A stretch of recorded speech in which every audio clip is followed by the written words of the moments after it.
John, great to have you back on. Great to be back. Thanks for the Of invitation. course, you're everywhere. I see you everywhere. It's crazy. And people are loving you on Monect, apparently, because I see you every day. You're getting Monects. People are asking you questions. You're actually getting back to All the people. time. Oh, yeah. And, you know, I looked at the Monect the other day. I'm like, why am I not in the super heavyweight yet? You're close, though, to super heavyweight. No? Are you almost there? Yeah. I think I am. Because you're first place in the heavyweight right now. So we have the heavyweight champion in the house right now.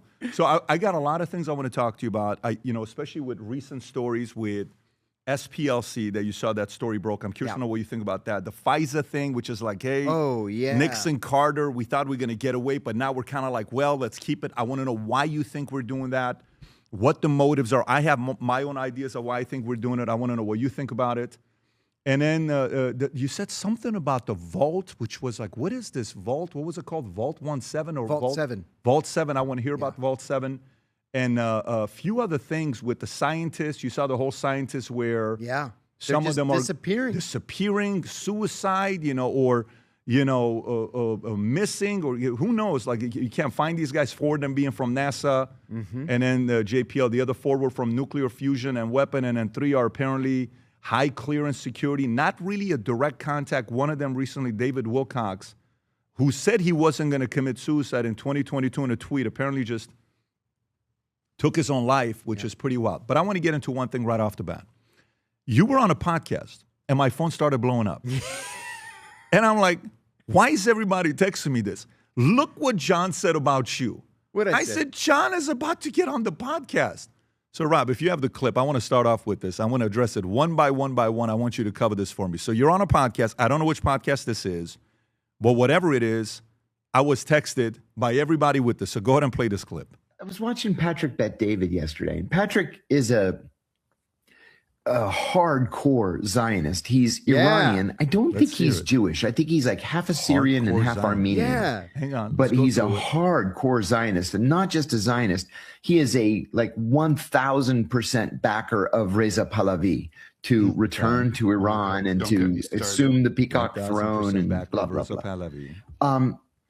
And he was saying yesterday that it's not 60% of the Iranian people who support the overthrow of the regime. It is 94%. And I don't know when I've ever said that, but okay, let's keep going. Am I wrong? I'm watching. There are no polls. Hang on. There are no polls. You just make this shit up to put your stooge in. The monarchists are crazy online. I mean, they are. I saw they've been passing along the message that Iran only became Muslim 100 years ago. What? No, that was 1,000 years ago. 1,000 years ago, yes.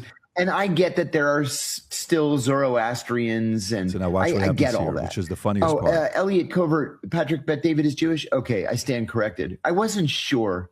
You're not Jewish. No, I'm not Jewish. But I know he's not ethnic Persian. He's Armenian, what else is there, Rob? Assyrian. Is there anything else that goes on? Yeah, 94% of his friends. Curious to know, because I want to get all of it out. Well, that's what I'm a big fan of literally, yours. I've been asking online, like from these Persian monarchists. See, this is what I so get where's for your listening proof, to right? people You say, in the chat. Everybody wants the Shah back.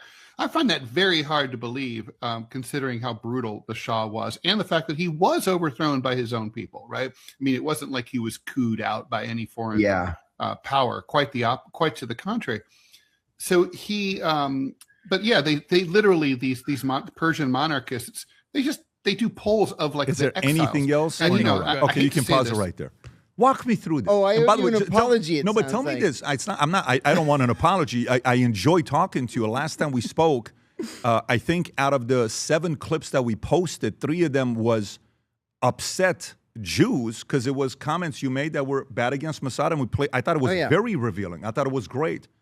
But walk me through each of these. Number 1, hardcore Zionist, 100% backer of Pahlavi, and then 94%. Tell me. Okay, the reason I said that is because of Netanyahu's appearance, number 1. Yep. And the comments that you've made about Pahlavi, like, why hasn't this guy called me back? I want him on the show. Like, why? He's irrelevant.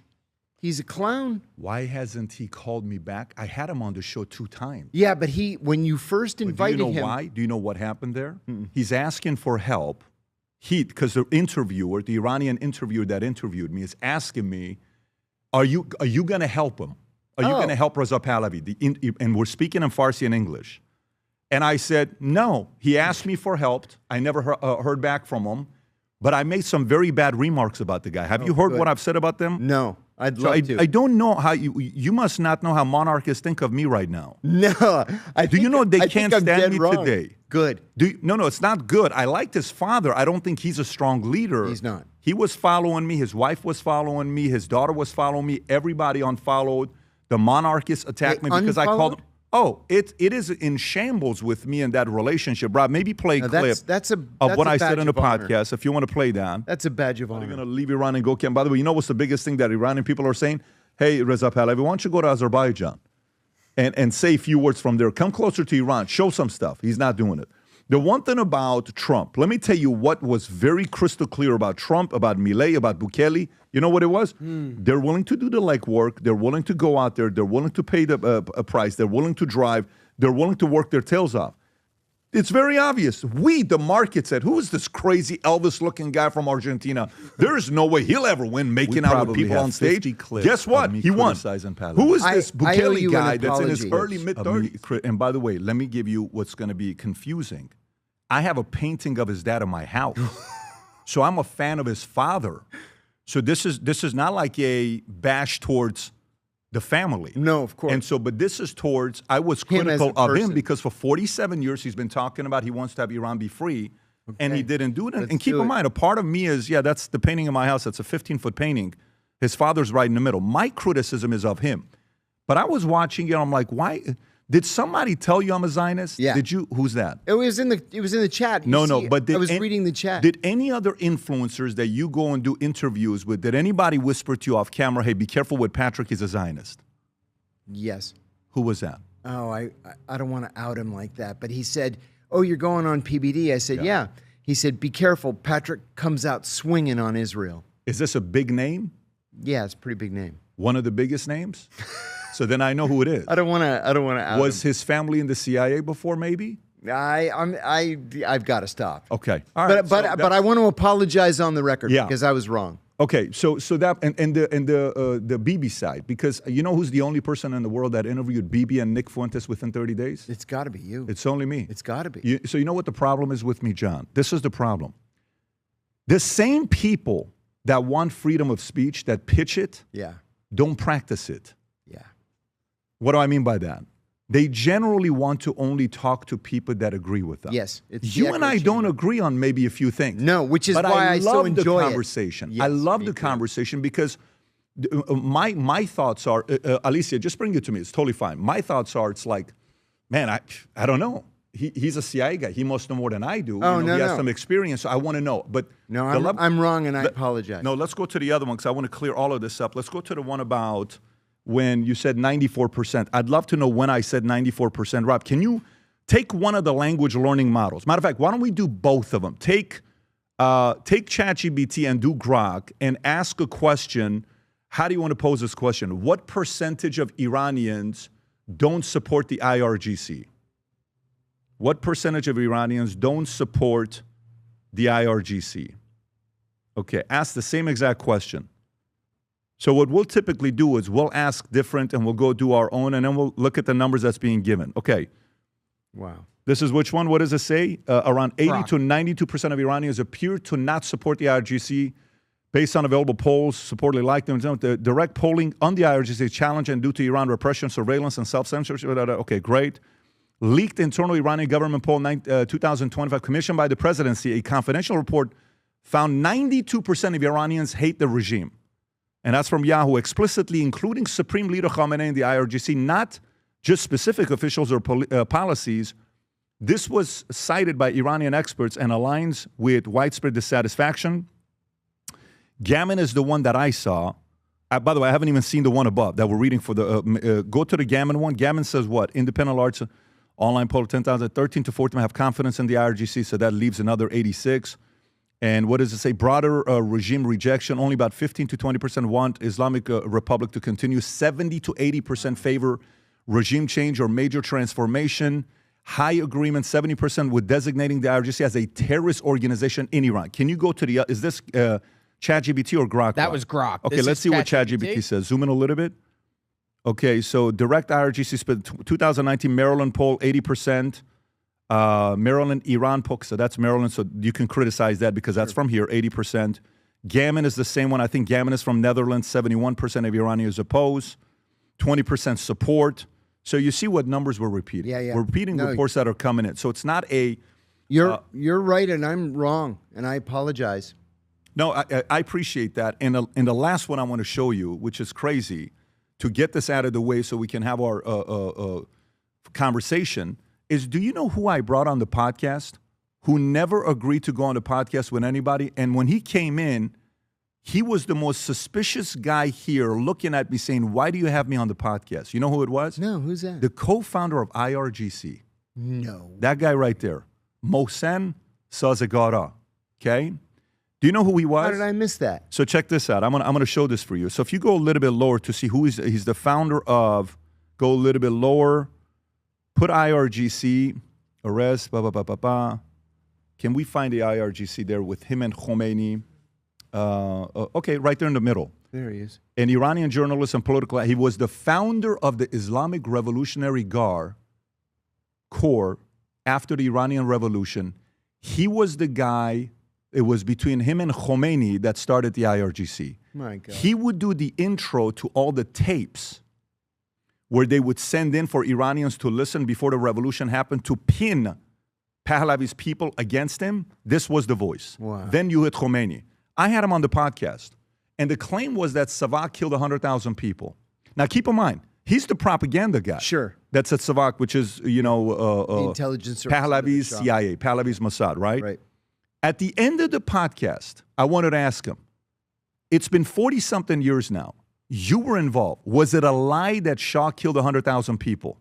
This is not a fan of me. Right. This is not a fan of the Pahlavi. He did not come in knowing what we were going to talk about. Look at his answer here. Go ahead, Rob. Compare Shah with Khomeini. Let me say my judgment now. That many documents have come out. For instance, on those days, opposition claimed that 100,000 political prisoners Shah has. There are 100,000 political prisoners in Iran. That was false. It was only 3,000, 3,500. 3,000, few hundred. Right. Now This that is the if founder I of compare IRGC. Shah with Khomeini, definitely, I already said. First of all, his personality, Shah, was a better guy than Khomeini. First. Second,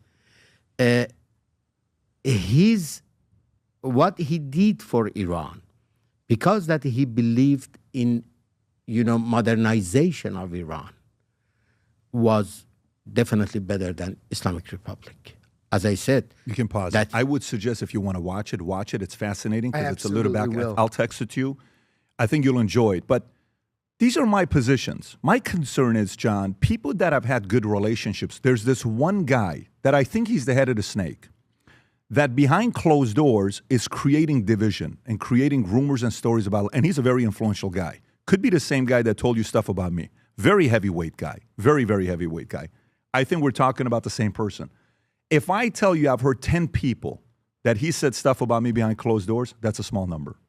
Wow. So this keeps coming back to me. I'm like, what is his issue? What is his challenge? We won't talk about the name because I don't want you to be in an uncomfortable position. I'm not going to push that topic. All I'm saying is I wanted to make sure I presented this to you. Thank you. And any pushback you have, please go for it. I'm all ears. No, I owe you an apology. As I said, you've shown me wrong, and I'm sorry that I perpetuated an untruth. And by the way, I don't even know what a Zionist is. What does a Zionist mean nowadays? What is it? It's like an N-word. Like people, God forbid, they say, what would you say a Zionist is? I think that the definition of Zionism has changed. Okay. Now I think it's much more, well, depending on your point of political view, more reactionary or more radical than it was when it originated in the UK in the late 19th century. Now it is political Judaism strictly for political purposes, not for religious purposes, at the cost of everything else. I had lunch yesterday with Mother Agapia, who was on the Tucker Carlson show a couple of months back. She's a Greek Orthodox. Actually, she's Greek Orthodox, but she's in the Russian Orthodox Archdiocese of Jerusalem. And we talked about this, and she said in the 25 or so years that she's lived in Israel, that it's changed dramatically.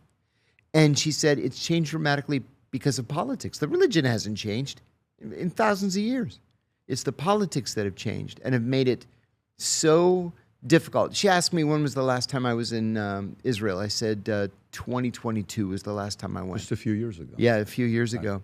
I was actually afraid I wouldn't be able to get in, but I didn't have any problems at all. Had a wonderful time. Was appalled at some of the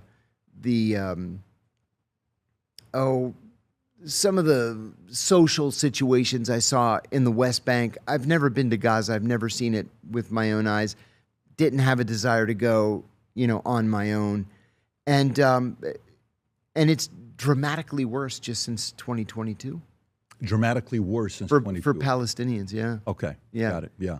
And in the West Bank. I mean, in Gaza, obviously, there's a war going on. Right. But I'm talking about in the West Bank. Yeah. Your experience when you went there. I have to say, I loved every minute of it. So your experience was a good experience. Yeah. So you think the criticism, because it's becoming such a nasty, like it's almost, I talk to people and some people are like, I don't even go on Twitter anymore. Mm-hmm.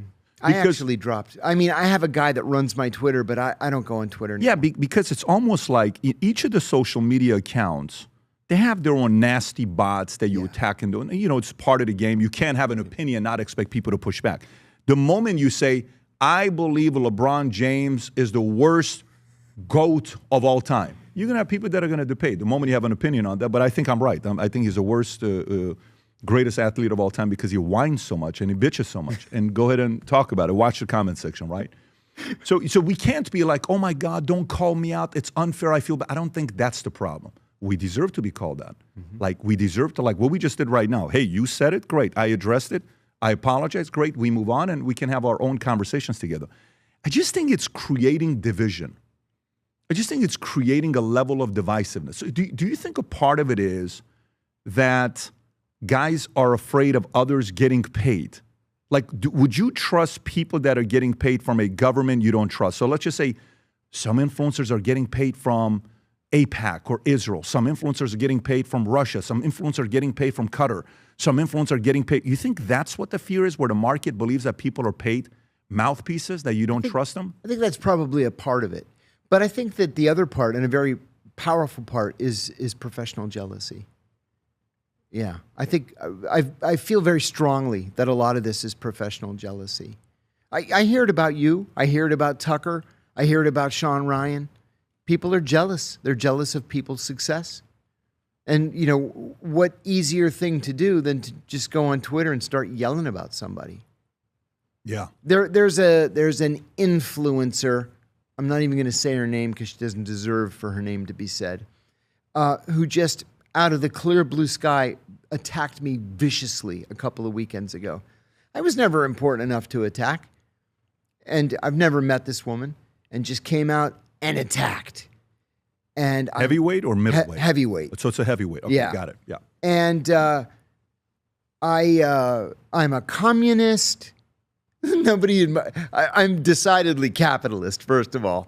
Nobody's ever in my life called me a communist. And I actually had to chuckle out loud when I read it, that I'm a communist, I'm a spy for the Russians. No, I have a TV show that is produced by a company in Miami, and RT International happens to license it. So they run it, other platforms run it. All of a sudden, I'm a Russian spy. Like, oh, you figured that out all by yourself, huh? Oh, he's got a TV show that runs once a week on this Russian network. He must be a Russian spy and a communist. Like, newsflash, have you ever been to a history class? There are no communists running Russia anymore. Not for a very long time. But, just rolled out of bed. I say this all the time, and my friends hate when I say it because it's mean-spirited, but any slob can roll out of bed, log on to YouTube or Twitter and criticize. That doesn't mean we have to respond to them. Yeah, it's going to be nonstop. It is not going to be, that's not going to slow down anytime soon. And I wonder, right. what words no longer carry weight. I don't know if being called a communist carries the weight of the No. 80s. No, Would you agree? Like, exactly. I don't think that. Exactly. Yeah, I don't think that No. does. In the 80s, that might have stung a little bit. Yeah, I like But today- bigot. Today, does bigot have the meaning today of the 90s? I don't think so. Do you remember this little mini trend on Facebook when COVID first started? Admit to prejudice. Mm-hmm. And I thought, okay, I'm gonna do this. So I go on Facebook and I said, I admit I am prejudiced against Amish people. I am. I grew up with the Amish. I don't like them. They're mean-spirited. They talk about You posted this on Facebook. yeah. And people jumped all over me. I'm like, people, I'm joking. It's a joke. What's wrong with you? People need to lighten up. Yeah.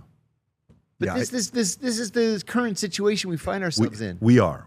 It's and I hope. I don't know if with the I do think we're gonna get to a point where you know how today Las Vegas. I don't know if you've been to Vegas. I'm sure you're traveling all the time.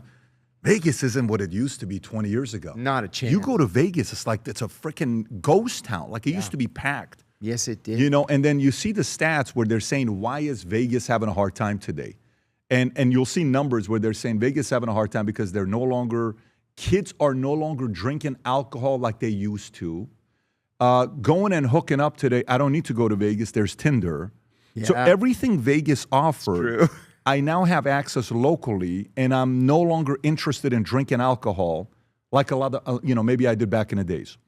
And so to me, I think we're going to come to a point where people are going to go on social media diets. I really believe that. I think people are going to go on phone diets. I think people are going to be like, dude, I am setting this guy aside. I'll come in to get my information that I need, but I'm not going through it the way I was addicted. Just, what do they call it? Is it death scrolling or doom scrolling? Yeah, doom scroll. Doom scrolling, just kind of going through it, man. That can really, that probably has some effects on people today. I think you it think probably about it. does. You know what? I'll admit another thing. I doom scroll at night. But, funny thing, the algorithm is relatively quick about determining what interests you. I have never seen one of my own shorts. Never. Not one. What I watch all friggin' night long as I'm laying in bed is people filming in public. Yeah. Like taking pictures of people's license plates, and then the people who are in the cars lose their minds and get out, and then they have to get pepper sprayed, and then the cops come. I love that stuff because it's all about the First Amendment, right? But I've never seen my own shorts. Well, I've seen a lot of your shorts. You know, one thing I do is I watch this Jamaican pastor. I've probably seen him preach a couple hundred times. Rob, have you seen that clip or no? No. Well, I don't know if I'm going to find it or not. This guy this guy fires me up. He's so funny. But anyways, it just tells you the appetite and what things we're interested in. Okay, so let's go into issues. Iran, war, U.S. I think you were the first one that said 3 days before the attack that it was going to happen. I think you said it on the 19th. Was it March 19th? And the market's like, what's he talking? Do you have that clip? I took a lot of shit for that too. Well, you did, but you ended up being right when you announced it. You said, hey, here's what I think is going on. XCI agent reveals U.S. could attack Iran as early as Monday. And you said that on the 19th, 20th. I don't know the exact dates. And Rob, if you have the video, I wouldn't mind showing it because to give him credit that he was the first guy that announced it and it happened. And so how did you know? Where did the information come from? The truth is, I've got a friend at the White House. I have friends at the Pentagon, friends at the CIA, friends at the FBI. And this was the criticism too, Patrick. A guy posted a comment like, oh, we're supposed to believe that people just walk out of the White House and walk up to this criminal and tell him classified defense secrets. And I'm like, yeah, that's exactly what you should believe because that's what happened. So I've got friends all over Washington. I've been in Washington for 44 years, right? We're all neighbors and we hang out together. I'm the only person in my church who's not a retired colonel or lieutenant colonel in the military. Seriously. It's like a VFW meeting at church every Sunday. And so, yeah, a friend of mine said, hey, listen, there's some shit going on at the White House. I said, yeah, what are you hearing? He said, we really are going to attack Iran.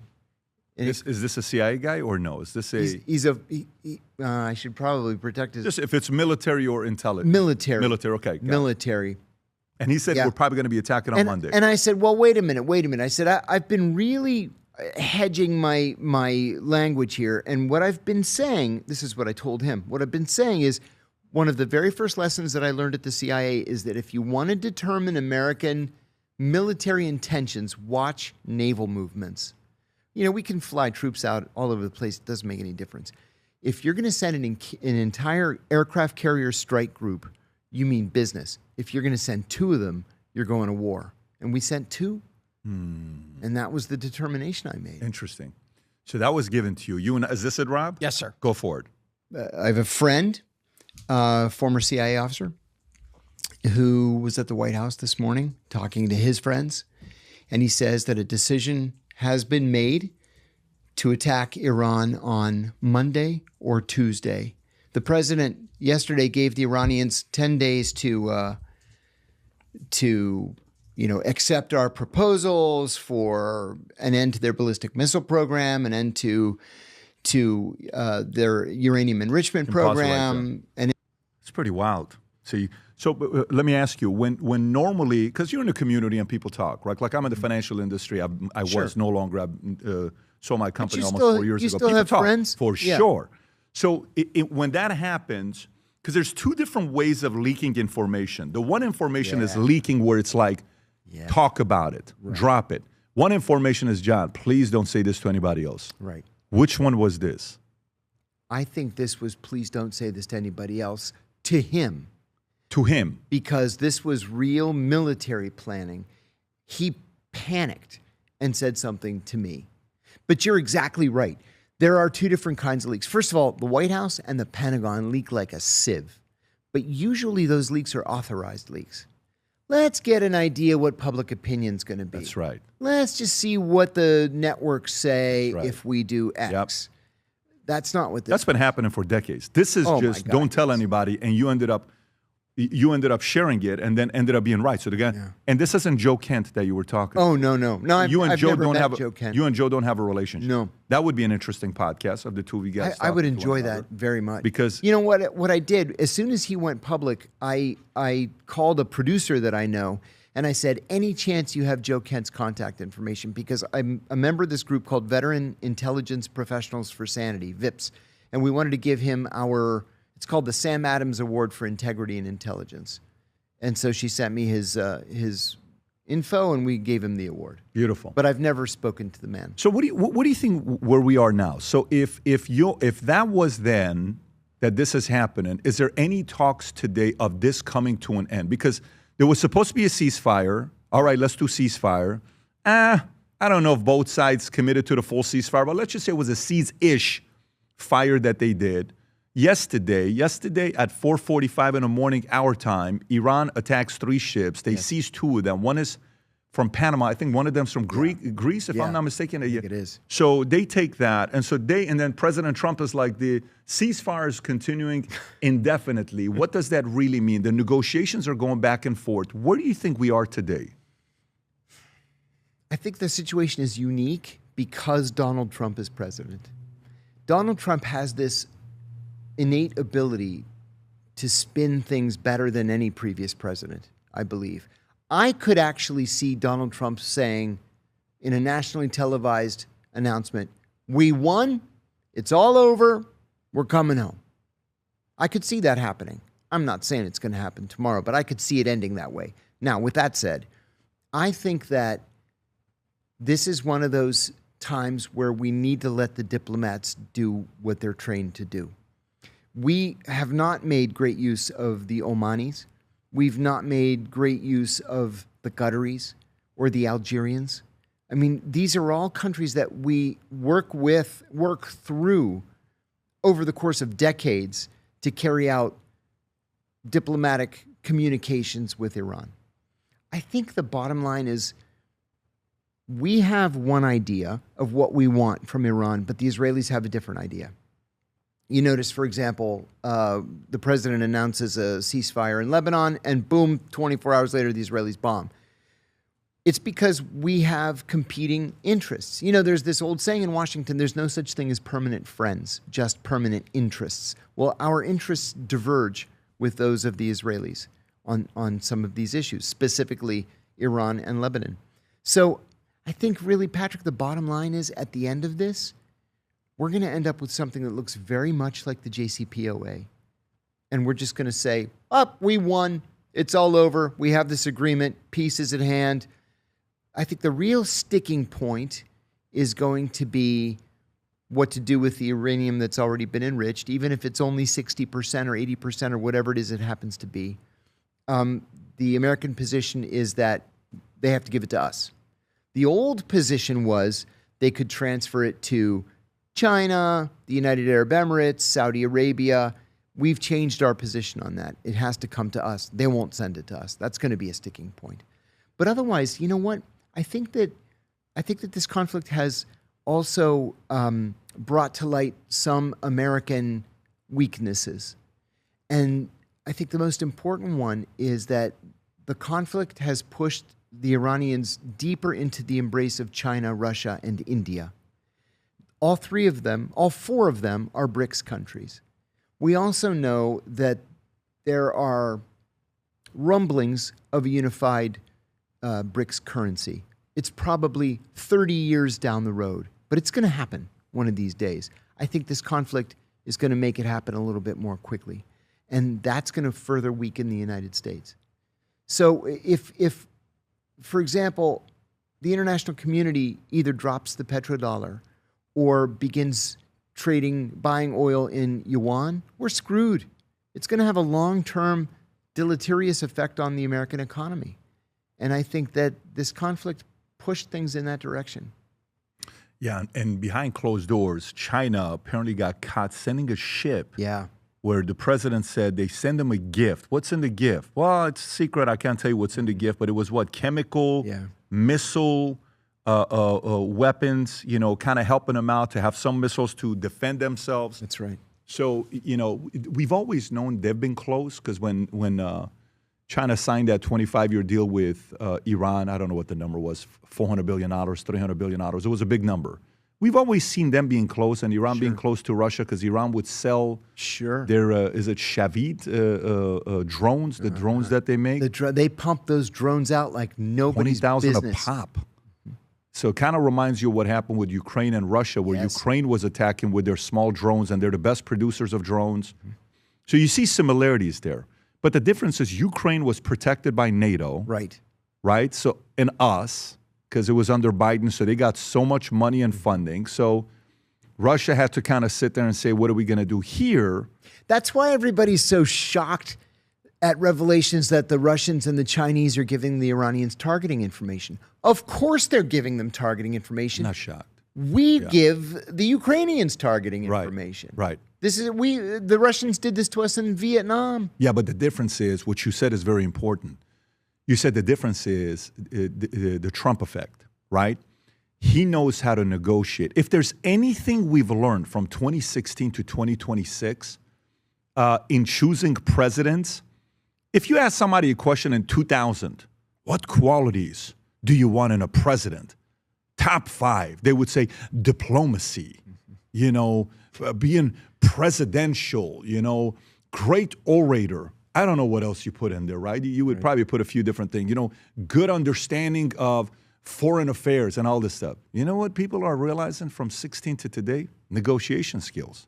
Yeah. And the guy's a phenomenal negotiator. Obama wasn't a negotiator. No, he wasn't a negotiator. Oh, Biden wasn't a negotiator. I'm not sure Biden knew he was president. You're right. I mean, that was like a, you know, very funny situation.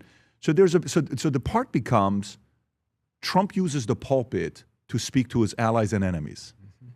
You know, I thought G and I were friends. He said, but it's okay. Maybe that's what happens. We'll see what'll take place. I hope he's not doing it. But if he is, I'll have a conversation with him. Who knows what we'll do?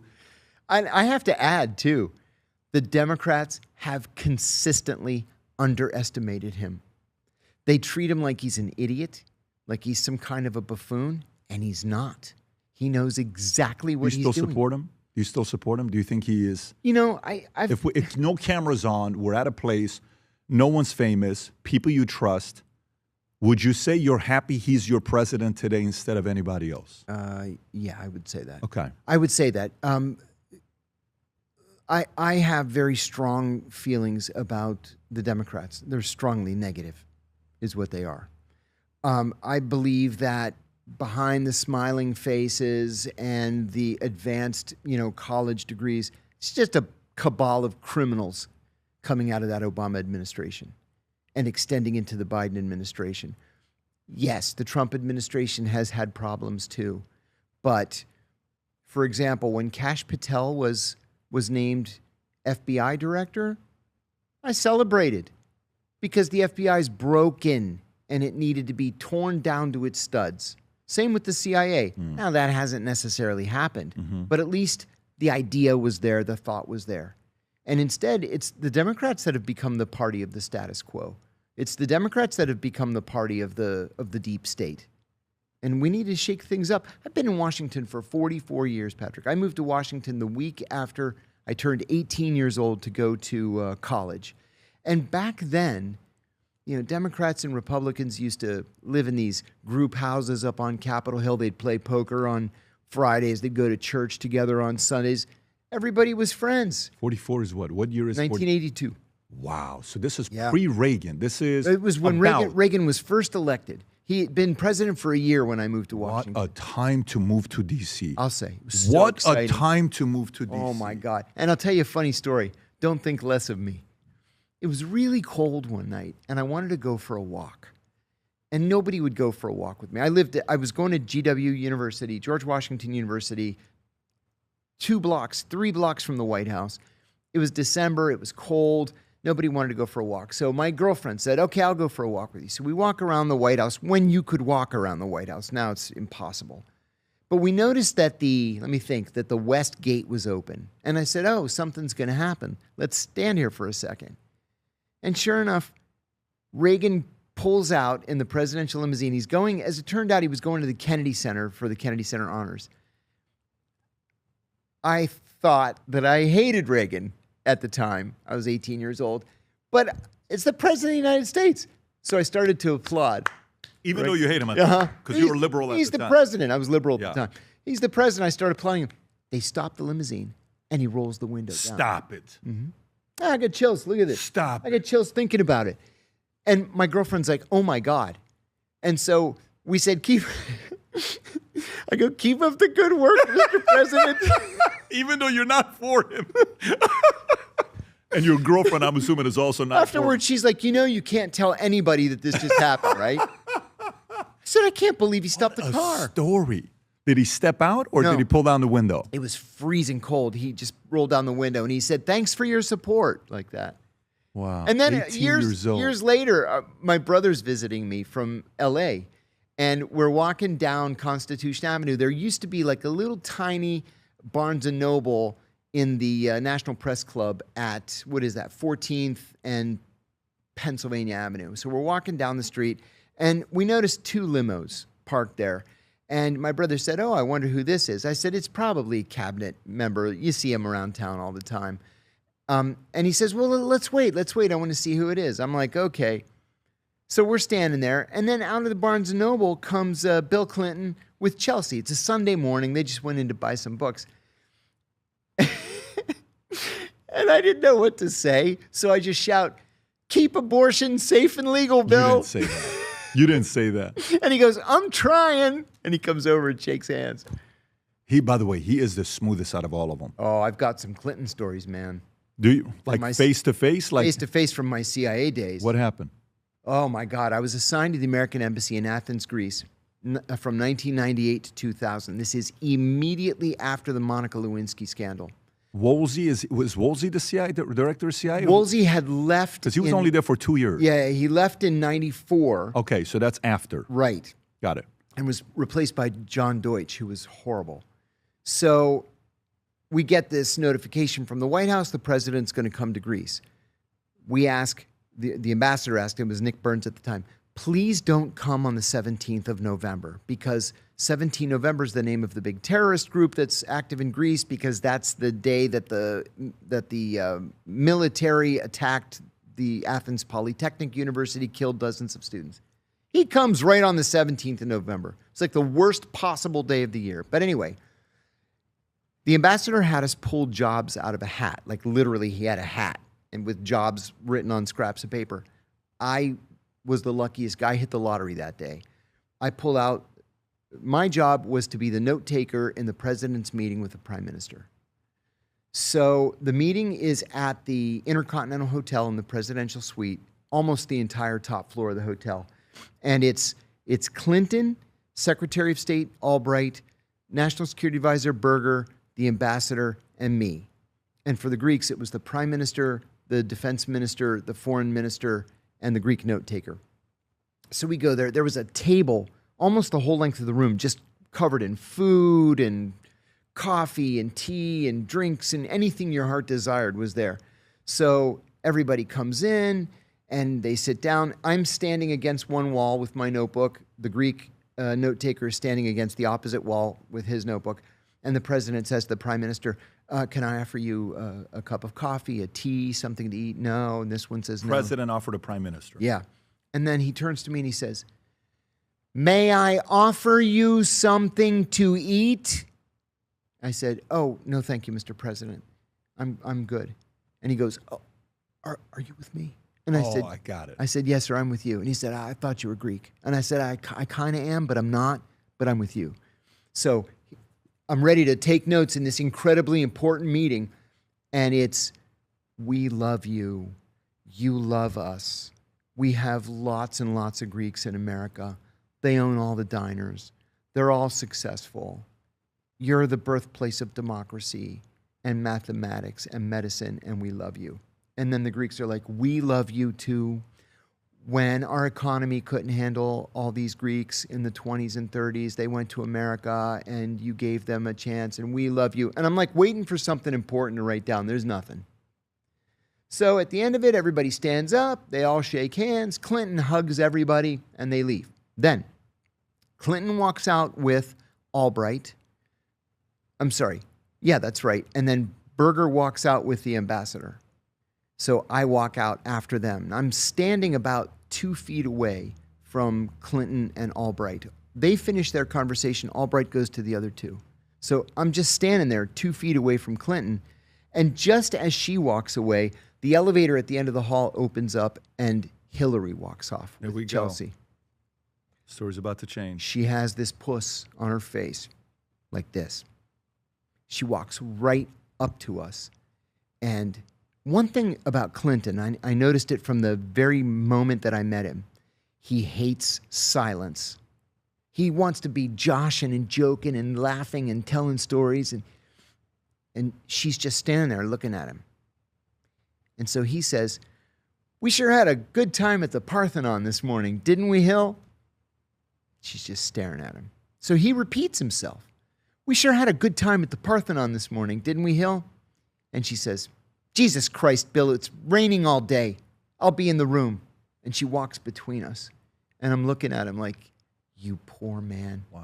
You have to sleep next to that every night? He looks right at me and he goes, let's get out of here. So the two of us walk to the elevator. The Secret Service runs after us.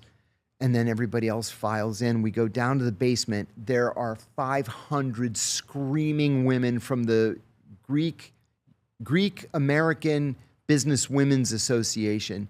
And he gave this raucous, vintage Bill Clinton. It was that Clinton magic that people used to talk about. I saw it with my own eyes. Yeah, it's funny that I can't tell you how many stories of people you ask of Clinton, Bill, how many of them is positive? Yeah. Of how he was and how it is with Hillary. We were at Oh, she was just awful. Is that the only experience with Hillary? No.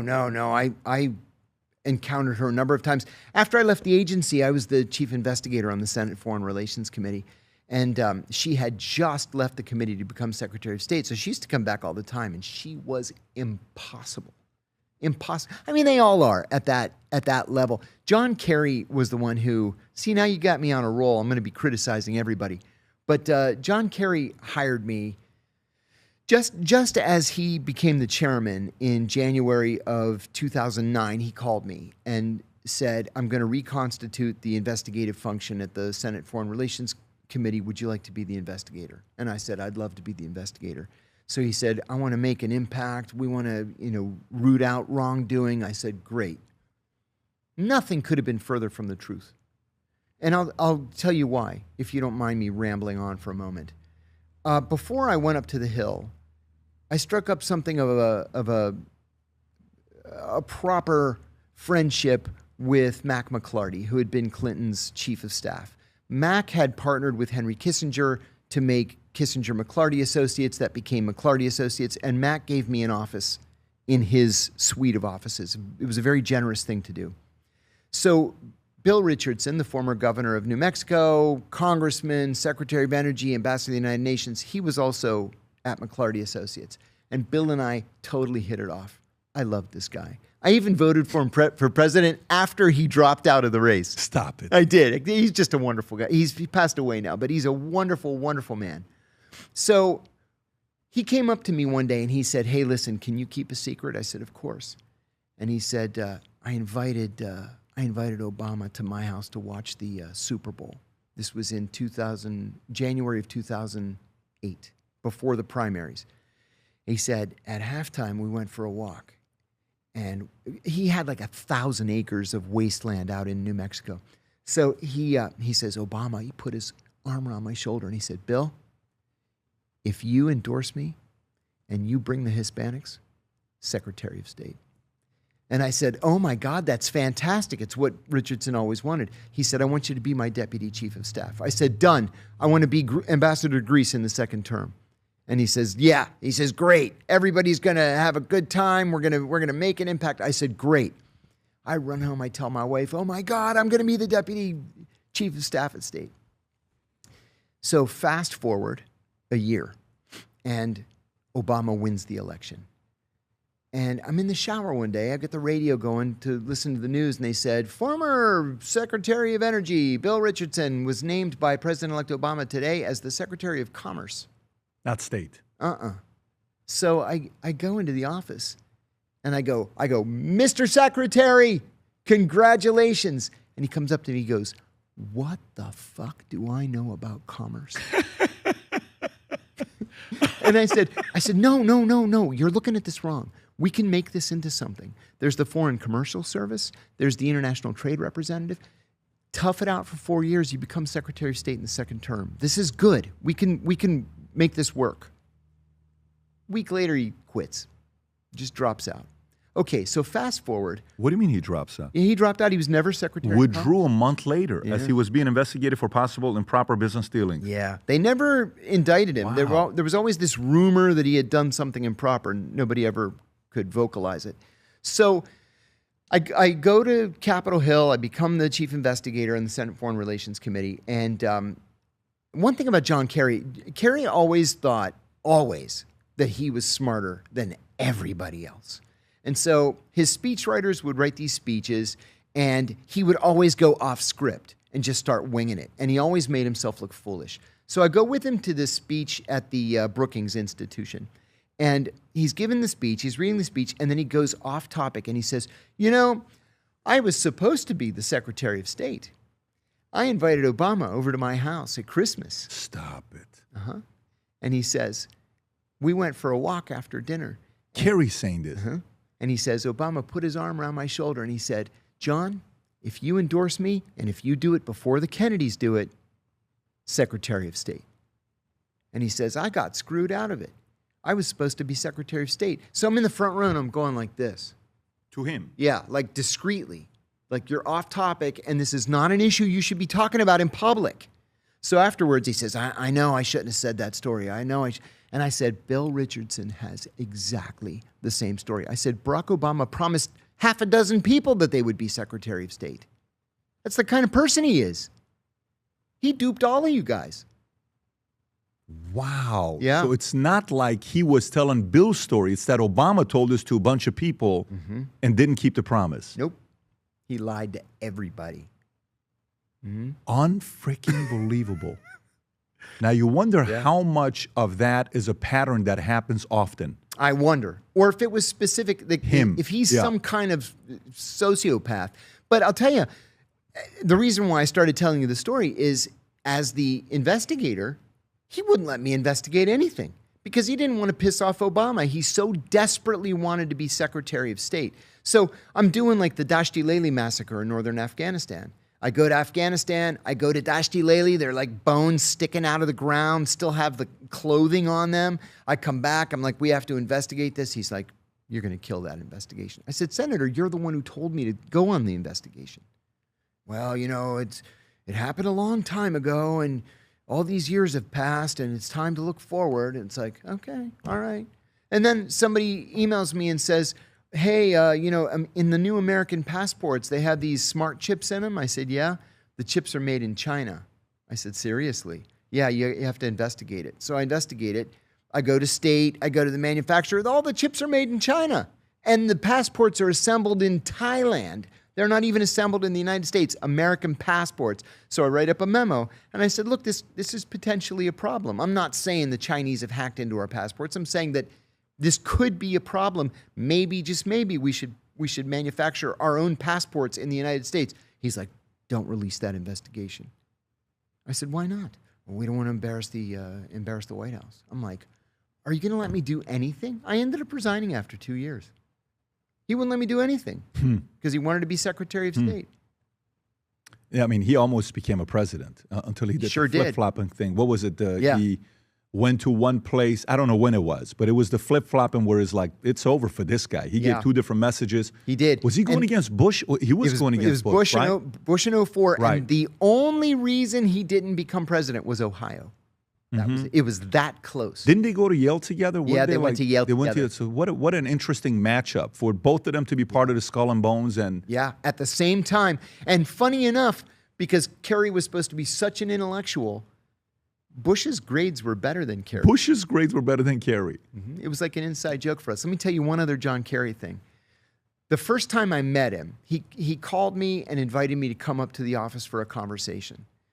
So I said, oh, I'd love to come up and have a conversation. He was in the Russell Building, which is the historic Senate office building, the oldest one. It's where all the big hearings have been held through history. So I go up there, and you go into his private office with these, 15-foot ceilings, and literally from the floor to the ceiling, covering an entire wall, and it's about the size of your wall here. There were framed pictures of him with every leader in the world, from Gorbachev to the Dalai Lama, everybody that matters. But when you first walk in, right here on the side, there was a credenza. It had 3 things on it that struck me immediately. One was a picture of him in an embrace with John Lennon, and they're like goofing. Very cool. Who wouldn't want a picture of himself with John Lennon like that? Then on the other side, it was a picture of him with Peter, Paul, and Mary, the folk singers. And I knew that they were close, and he gave the eulogy at Mary Travers' funeral. And then in the middle was a shadow box. And in the shadow box, it had his silver star, his bronze stars, and his purple heart. But he famously threw those medals over the White House fence to protest the Vietnam War. So I'm looking at that like, what? Like everybody knows, everybody in America knows he threw those medals over the White House fence. So we did the meeting. He offered me the job, and I accepted it. And the chief of staff says, well, how did it go? I said, it went really well. He offered me the job, and I said, yes, but I got a question. I said, the shadow box with the medals. I said, what's up with that? Everybody knows he threw those medals away. And he goes, are you kidding? He said, those medals are the most important things in his life. He went to the PX that morning and he bought copies. Wow. And he threw the copies over the White House fence. Wow. I said, nobody in America knows that. Wow. Has that story been told? Mm-mm. Wow. So that was a whole, spectacle to All just for get. show. Wow. But it put him on the map. He ran for lieutenant governor of, he ran for Congress and lost, ran for lieutenant governor and won, then ran for Congress and won, and then when Paul Tsongas retired, he became a senator. Well, he'll go down as one of the biggest heavyweights. He's a heavyweight. Oh, he's a heavyweight. on the Oh, yeah. Democratic side. Yes. And the Bill guy that you were talking about, I think the Bill guy was I don't know what happened with him, but there was some recent files that came up with him and Epstein, if I'm not mistaken. Yes. It broke my heart. 9 times he reached out to Epstein and whatever, even after he was convicted, and he even visited the island. I don't know if including a visit to Epstein's island. Heartbreaking. Richardson scheduled meetings with Epstein as late as 2018, according to emails, including a batch of more than 3 million documents released. Yeah, so... Yeah. Hi, everybody. I'm John Kiriakou, former CIA officer. Please find me on Minect. We have a lot to talk about. CIA, FBI, DOD, torture, secret prisons, international renditions. Maybe you or your child want to apply for a job at the CIA and are looking for some tips. Let me know. There's a lot we can talk about. You pick the subject, we'll make it happen. Again, it's on Minect. Thanks, and I'll see you soon. How do you handle some of this stuff yourself? Because you spend a lot of time with these guys. Oh, yeah. I spent a lot of time with these guys. You know, when I was a kid, when I was in college, I used to buy this book every 2 years called The Almanac of American Politics, written by Michael Barone and Brant Fujimori. It's the Bible of American politics, the Almanac of American Politics. There it is. And I was just so thrilled to be in Washington, going to school in Washington every Friday. I never had Friday classes. So every Friday I'd take my Almanac of American Politics, I'd go to Capitol Hill, and I'd get autographs from congressmen and senators. At what age? 18. And I was working for my Congressman Joe Coulter. He was a conservative Democrat from Western Pennsylvania, pro-life, pro-gun, pro-labor, the old school kind of Democrat. Got it. And he came into the office one day. The woman I was sitting next to, she was engaged to a lobbyist. He happened to be standing there. And the congressman came in the office one day and he goes, "I got laid last night." And because I was an innocent kid, I turned to the woman and I said, "He's lying. Mrs. Coulter's in Pittsburgh right now." And I was like, "Oh, shit. Mrs. Coulter's in Pittsburgh right now." And then the lobbyist said to me, "Buddy, you got to stop idolizing these guys.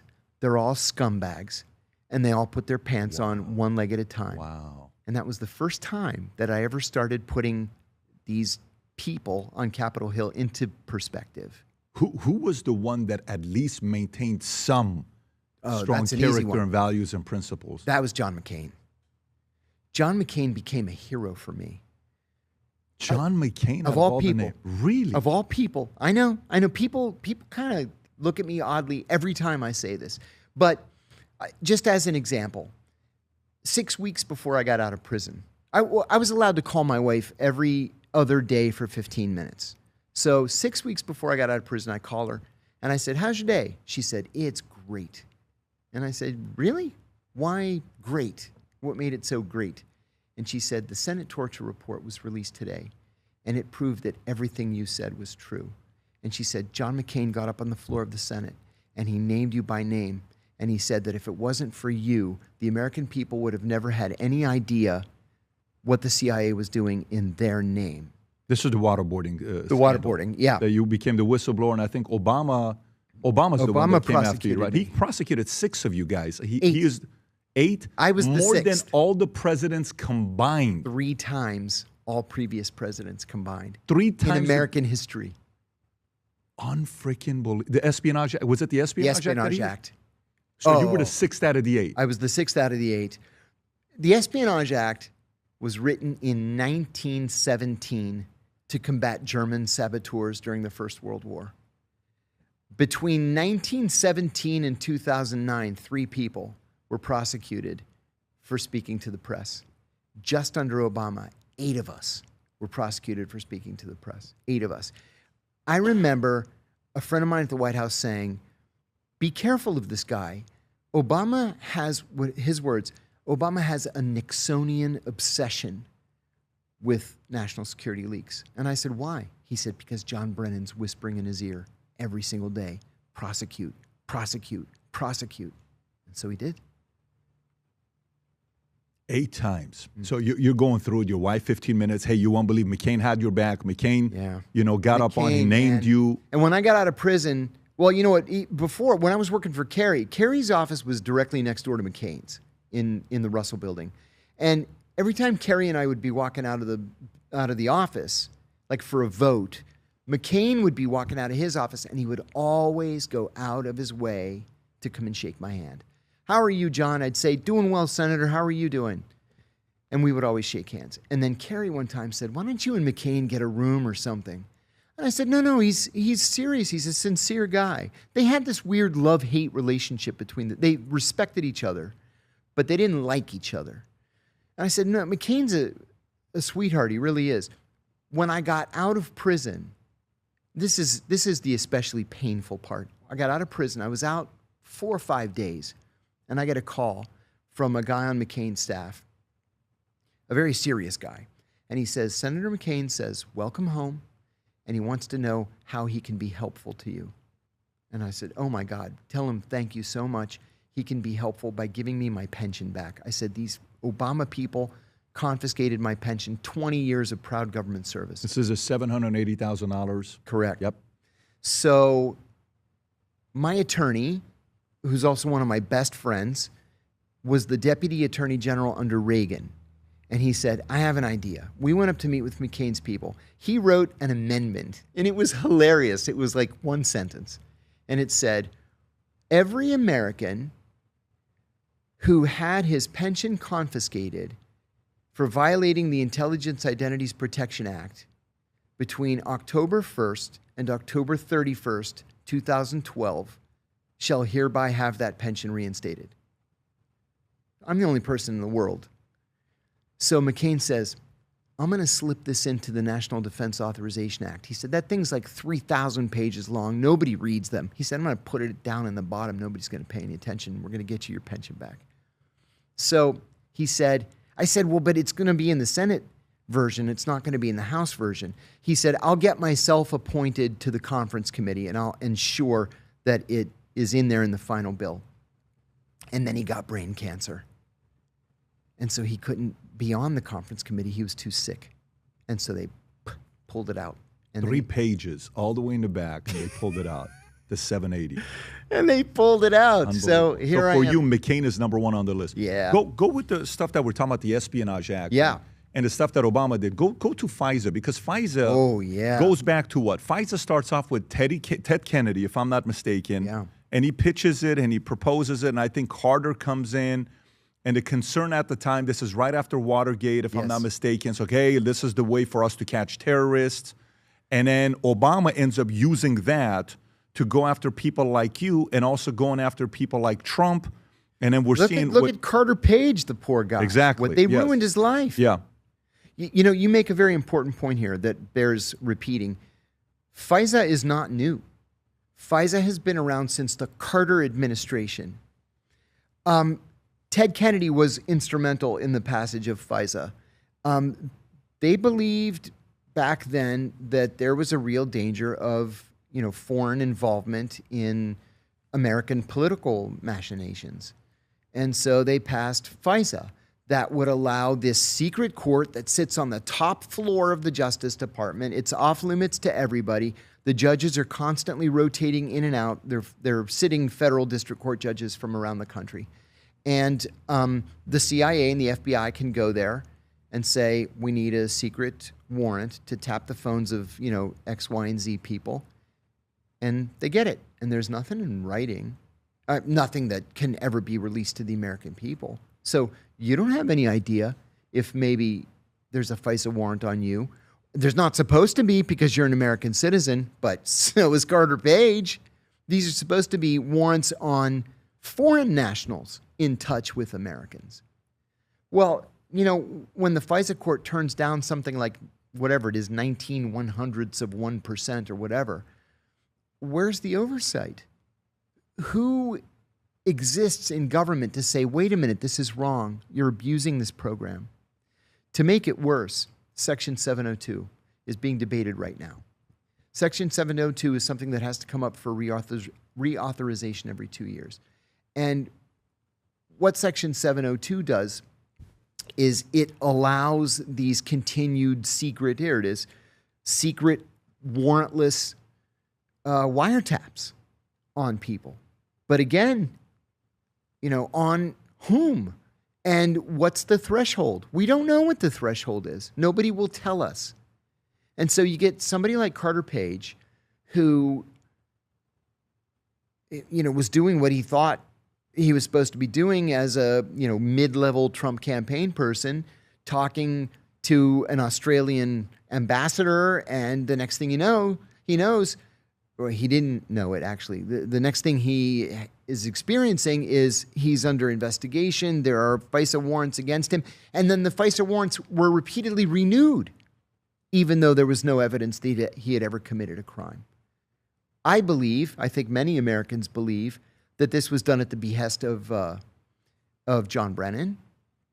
And it was all part of Brennan's plan to deny Donald Trump the presidency. I really, honestly believe that that's what this is. Well, they failed miserably. They failed miserably, and now it's going to be their turn to have the tables turned. And you think they're going to use it? God, I hope so.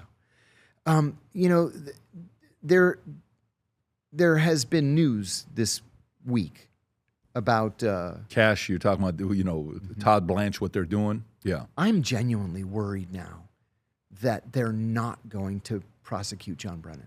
I think John Brennan is a malevolent figure in modern American politics and government. John Brennan, I believe, really did attempt to carry out a coup, not with tanks in the streets.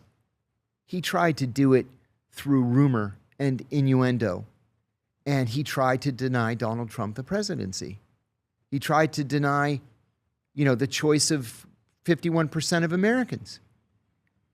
Yeah, so DOJ's U.S. abruptly rescinds? Yeah, day before yesterday. I'm deeply worried about this. What's their reasoning? What argument did they give? They didn't give a reason. They just did it.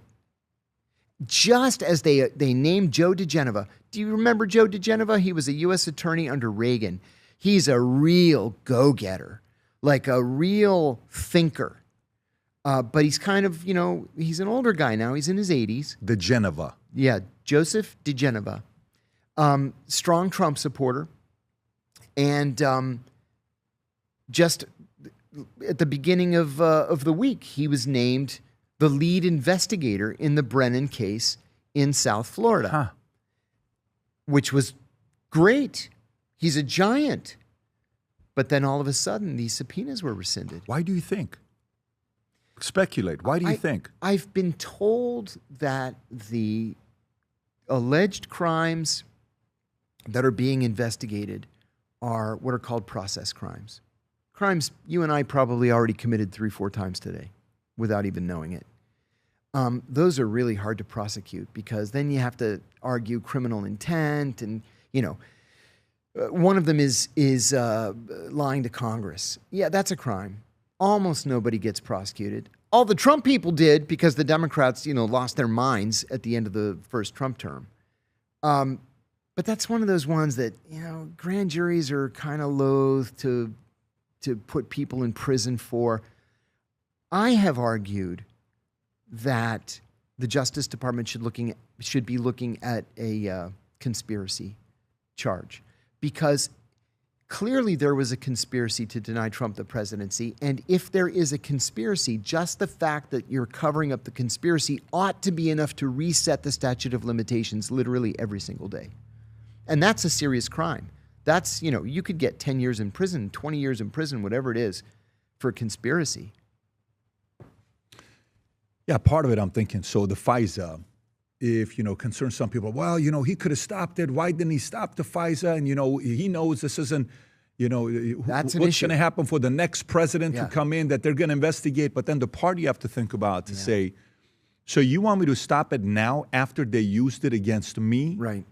So, But, I think I think that his thinking is even more pure than that. It's not just, they used it against me. He said something this week that I was like, oh, okay. I've seen other presidents, kind of fall into this in the past. He said he talked to 36 generals and admirals, and every single one of them said, we need FISA 702 because it keeps America safe. I personally think that that's not exactly true. I think it should be tightened so that the civil liberties of Americans are protected. But I think that 3 dozen generals and admirals did tell him that. Yeah, this is a week ago. This is the one you're talking about here. Yeah, yes, so this is it. When the dirty cop James Comey failed the head of FBI, went after me. He was using FISA Title I, the domestic collection, not FISA 702, the foreign collection, which needs to be extended today. While parts of FISA were illegally and unfortunately used against me in the Democrats' disgraceful witch hunt and attack in the Russia hoax, and perhaps would be used against me in the future, I'm willing to risk the giving up of my rights and privileges as a citizen for our great military and country. Our military patriots desperately need FISA 702, and it is one of the reasons we have such tremendous success on the battlefield. I've spoken with many military leaders who say FISA is necessary in order to protect our troops overseas as well as our people here at home from the threat of foreign terror attacks. It has already prevented many such attacks. See, but that's kind of apples and oranges. If FISA 702 isn't leading to battlefield victories, FISA 702 is identifying individuals or small groups of people who are planning terrorist attacks overseas. That's why we need FISA 702. What we don't need is the CIA, the FBI, and NSA then saying, this Patrick Bet-David guy, he looks like an interesting character. We're going to check him out. Why? Why are they checking you out? You're an American citizen. You have constitutional rights. Tucker Carlson, he's talking to, a Russian to interview Putin. He's talking to an Iranian to interview Pezeshkian or whomever he interviewed. Mm-hmm. What, he's not allowed? He's a journalist. He can interview anybody he wants. So there's no reason to use 702 against American citizens like that. We need tighter controls. You think we're going to see something? You think we're going to see something, them going after anybody? Comey, Clinton's, anything? No. Obama? I don't. Nothing? No. I think it's wishful thinking. So no one's getting arrested? No one's going to be... Well, especially not Obama, because these recent Supreme Court decisions clearing Trump also, through the back door cleared Obama of just about anything that he's been accused of doing. So Obama, I think, is free and clear. Hillary, I've actually looked into this. The statute of limitations has expired on just about everything that you could possibly accuse Hillary of doing. So I think she's scot-free as well. John Brennan, however, like I said, this is a very bad guy. This is a guy, I've known John Brennan for 36 years. He's a bad guy. And we need controls on what some of these intelligence people or former intelligence people are able to do. Do you remember in the first term when President Trump suspended the security clearances of the 51 signatories to the Hunter Biden? None of those people should have had security clearances in the first place.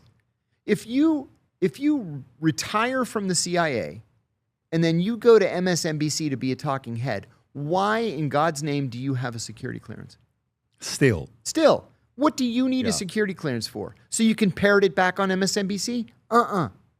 No. Once you walk out that door on your last day, that should be the end of it. Unless you're transferring to a defense contractor where they can hold your clearance and, work with CIA security and you do classified work. That's different. That's how people make a living.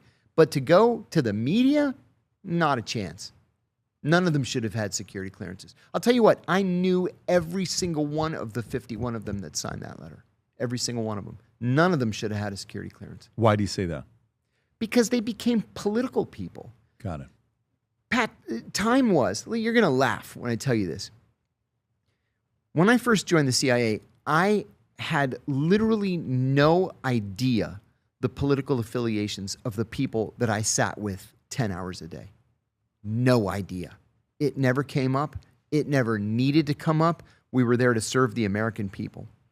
In 1996, I sat like 3 cubicles down from this woman who very discreetly put up a Bob Dole for President bumper sticker in her cubicle. They came down on her like a ton of bricks. She was suspended for a week without pay. She was denied promotion for a year. And they put a letter in her file saying that she had violated agency regulations. I remember her bawling as she was walking out to her car. Or a sticker of Bob Dole. For a sticker. So politics was verboten at the CIA. Now they're signing letters and going on TV and, jumping into campaigns. Every single one of those 51 people was working for Hillary Clinton, either directly or indirectly. Every single one of them. That was unheard of. And this is how John Brennan became somebody, because John Brennan was a nobody. Around 2007, there was a gigantic exodus of people from the senior intelligence service at the CIA. 9/11 was 6 years behind us. People decided to retire. There they are. People decided to retire. And so they were pretty much split 50-50 down the middle. Half of them went to the Hillary campaign. Half of them went to the McCain campaign. For whatever reason, John Brennan was the only one that went to the Obama campaign. And then lo and behold, Obama wins the thing. So he's the guy. And that's how he became somebody. He wasn't any smarter than anybody else. He was just better placed for a year. And he turned it into something. Gained a lot of power. And that was the problem. Destroyed a lot of people's lives. He gained a lot of power, destroyed a lot of people's lives, and people have long memories, and now the tables are turned.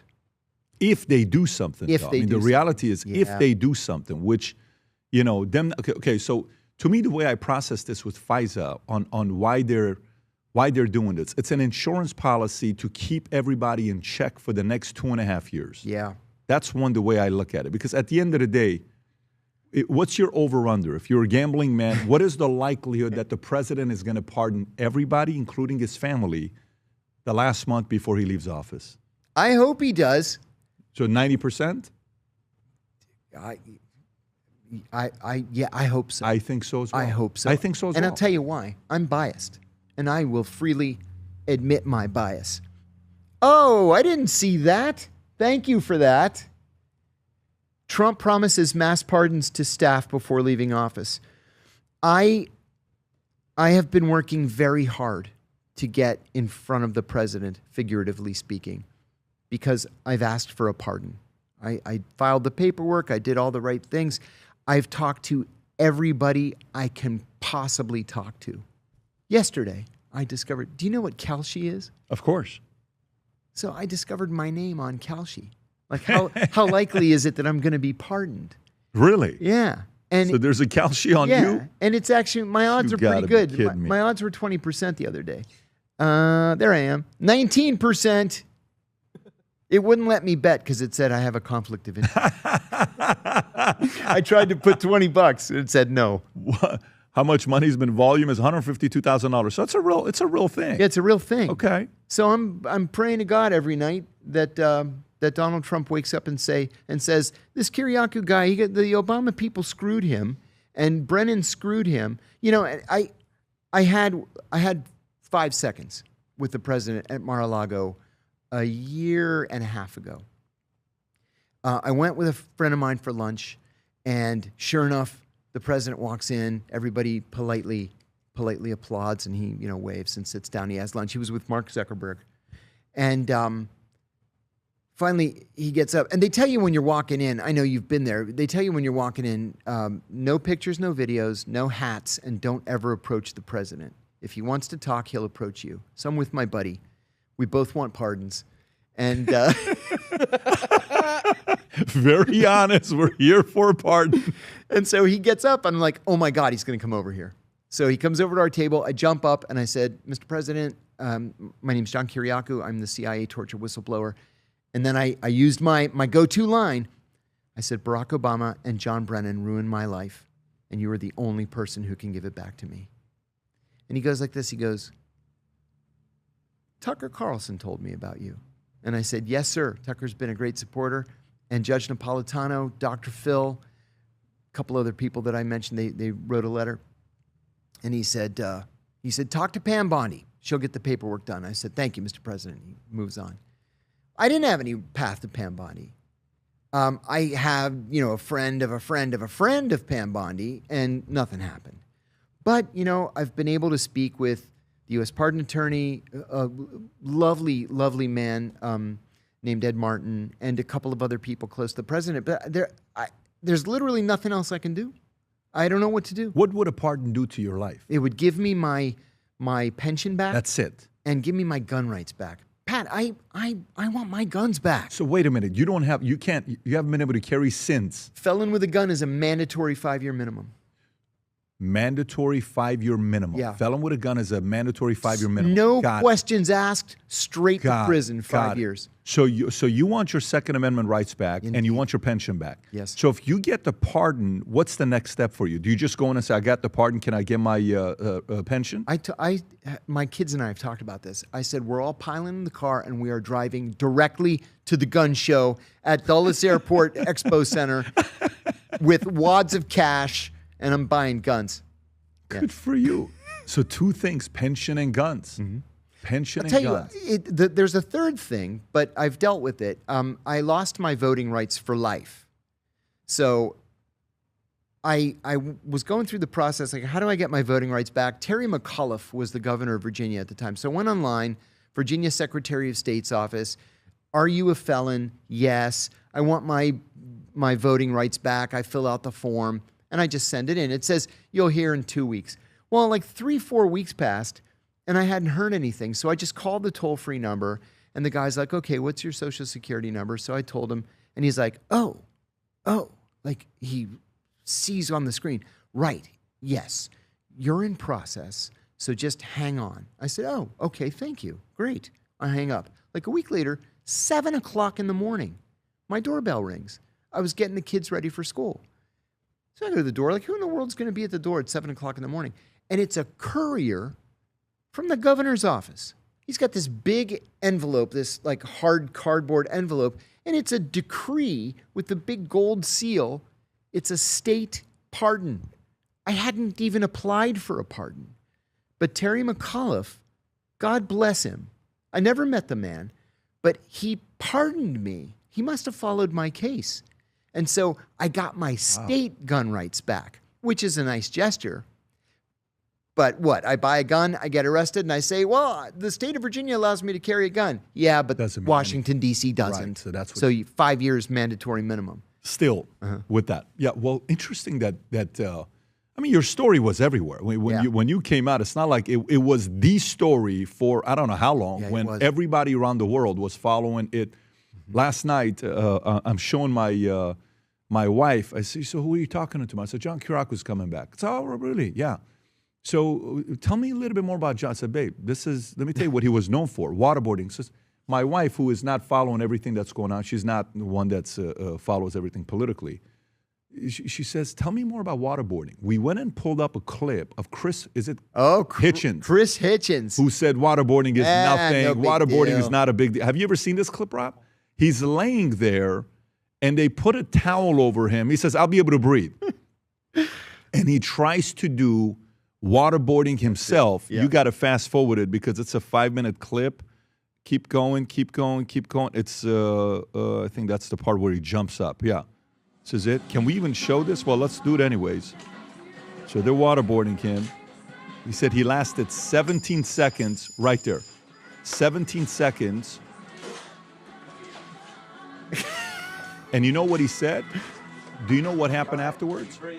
For the rest of his life, every time he couldn't breathe for a second, he would have panic attacks Yes, because of the impact of waterboarding had on him. that's right. And that's Chris Hitchens, which is like, oh, there's no thing going on. Yeah, big babies. Yes. Yeah. Big babies. So, yeah, so listen, it'll be interesting to see what, yeah, that's right. Believe me, it's torture. I remember when that came out. Yeah, 08, when he said this. Let's talk about SPLC. So Kash Patel and Todd Blanche dropped this, right? And SPLC, maybe at the beginning their reasoning was noble, and they've raised God knows how much money. We saw reports of who's giving them money. George Clooney gave him money. Tim Cook gave him $1 million. I think Chase gave him money. Soros was speculated to have given him money. And then you see the 2019 Charity Watch. It's a leftist organization. Gave SPLC an F. Current Affairs gave SPLC an outright fraud that uses fear to cause leftists to write checks. Liberal death penalty abolitionist Stephen Bright, I think is his name, refused to take an award from SPLC. Said the SPLC has been run by a con man and a fraud. And then former SPLC employees in 2019 told the New Yorker that we were part of the con and we knew it. Like they knew they were doing this.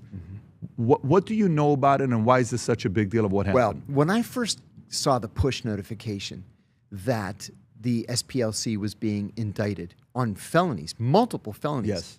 my first thought was, oh, come on, we have nothing better to do. And then I clicked on it and I read the article and I said, oh shit, these are real crimes. Real crimes. The kind of crimes where they're documentary. You either did it or you didn't do it. And if they've got documentary evidence that they did it, this could be the end of the SPLC. Literally. I think it could be. Well, so I'm watching the opposition to see what their argument is. You know, the current president reacted. I don't know if you saw his clip or not. He said, yeah, you know what? You know how they're spinning it? Here's what they're saying.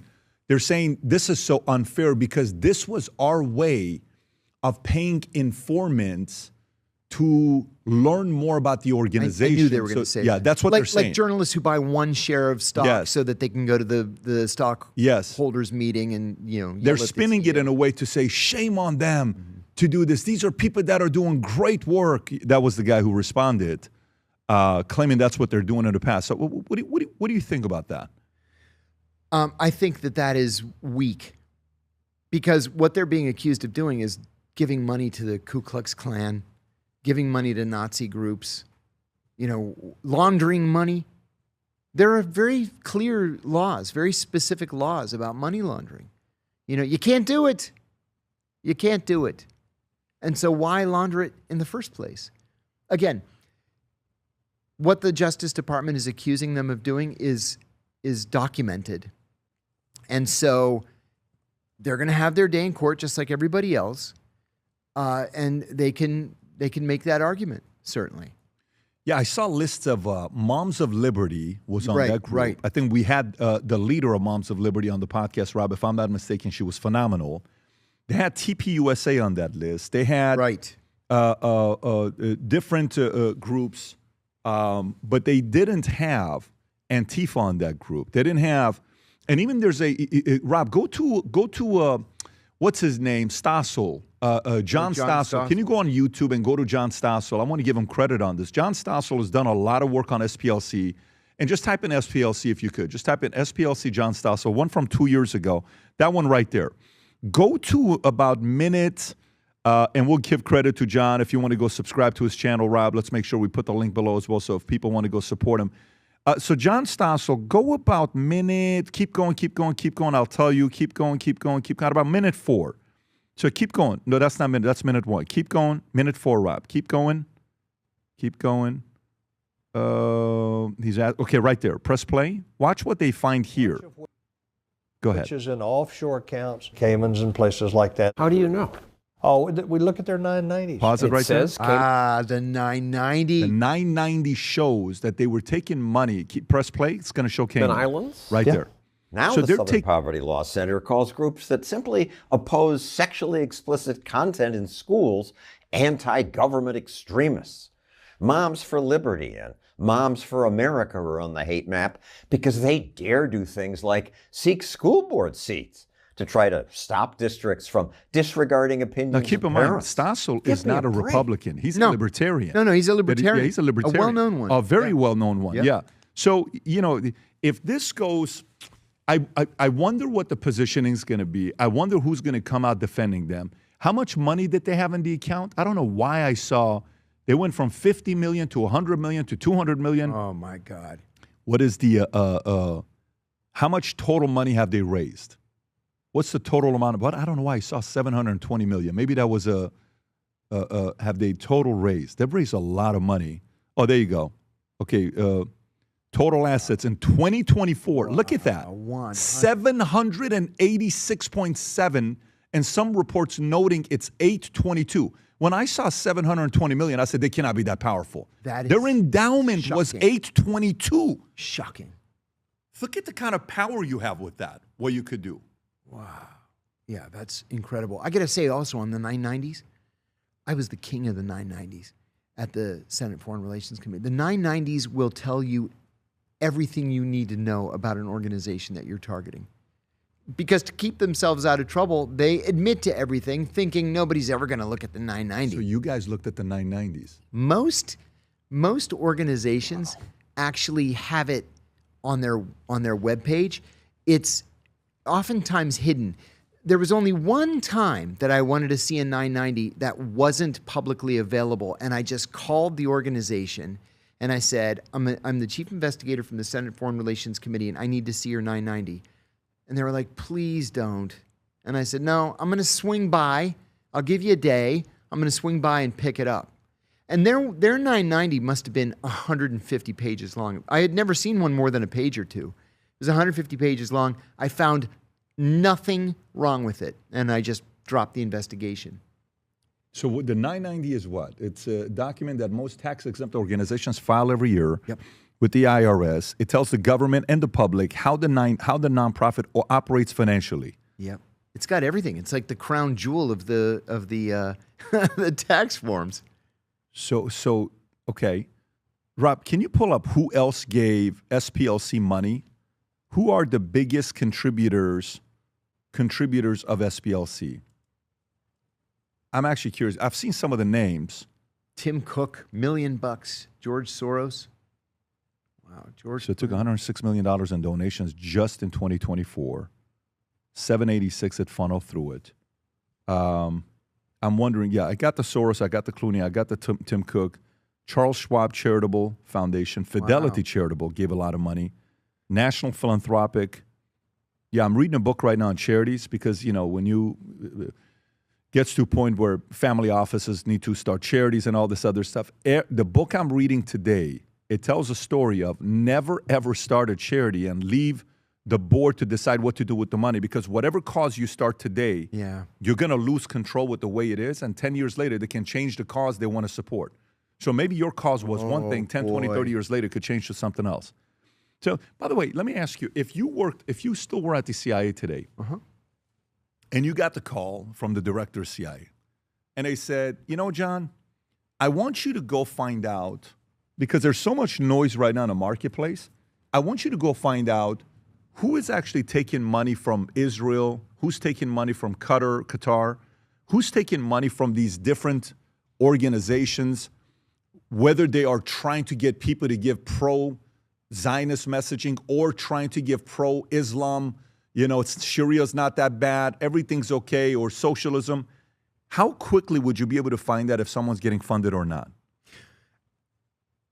I get that it's a hypothetical question. It's an FBI issue. The CIA, by law, would be forbidden from doing that on Americans.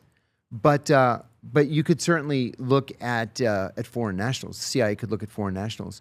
You would probably need a couple of months to really dig it up, but you could dig it up. Would you be able to find out for a fact, like if not all of it? So the reason why I'm asking is because I had Dominic Tarczynski here. He's a EU member of the parliament, and he tells the story of in 2022, these multiple EU Parliament members were caught getting, yes. What do you call it? Big satchels duffel of bag. Yes, duffel bags that's true. Of cash, one of them $1.5 million. One of them was Greek, and she's in prison now. Yes. Yeah, $1.5 million of cash. Can you go to that one, Rob, where it's, which one is this one? Is this the one? Yeah. Yeah, so $1.5 million. But go to, if you can go to the picture, that's the lady right there, whatever her name is. She was part of the corruption. And apparently there was so much money in one of the duffel bags that they dropped $60,000, 60,000 euros that they caught afterwards, where cash was being given. And then when you go even deeper, you find that the history of, nowadays, King Charles is very pro-Islamist, it's nothing wrong with that, everything is fine. And then there were reports about him taking $3.2 million. I don't know if you've seen that report. Like he needs the money. Like he needs the money, but he took $3.2 million. I hate to say it, Pat. Right there. Look at this. From between 2011 and 2015, then Prince Charles received approximately $3.2 million in cash payments from Qatari Prime Minister. This has been confirmed, and he said he did. But he said the moment money went into our account, we just gave it to charity immediately. There was no illegal things done. We're supposed to believe that. So I wondered, buying influence. If the government all of a sudden, I don't even know if they would pursue this because they may not even want that. Man, if somebody was to come out, like let's just say they did this with SPLC. Yeah. And all of a sudden they come out and say, let me tell you guys that these top 50 influencers, who's funding them, who they're getting money from, it would silence the entire market, and the fog of war in mainstream media and podcasts and today would be gone. Everybody would say, okay, we know why you say what you say. We know where your position is. Great. Can we all move on? Let's move forward.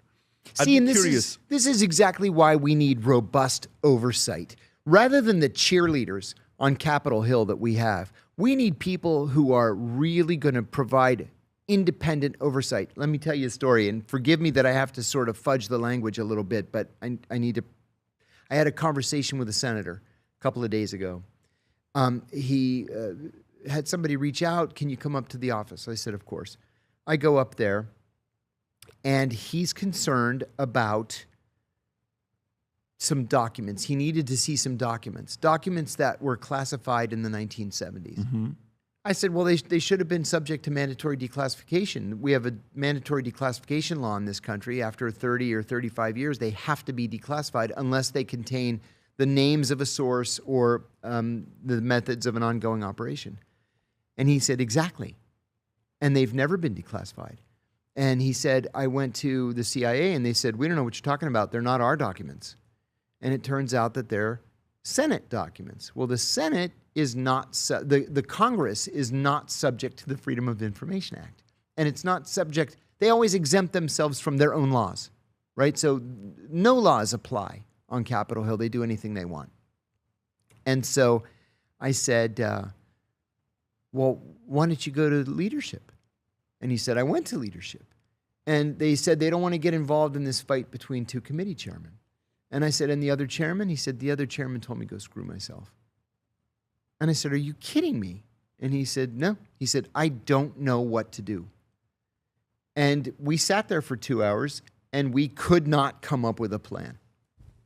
And it's because there is no oversight.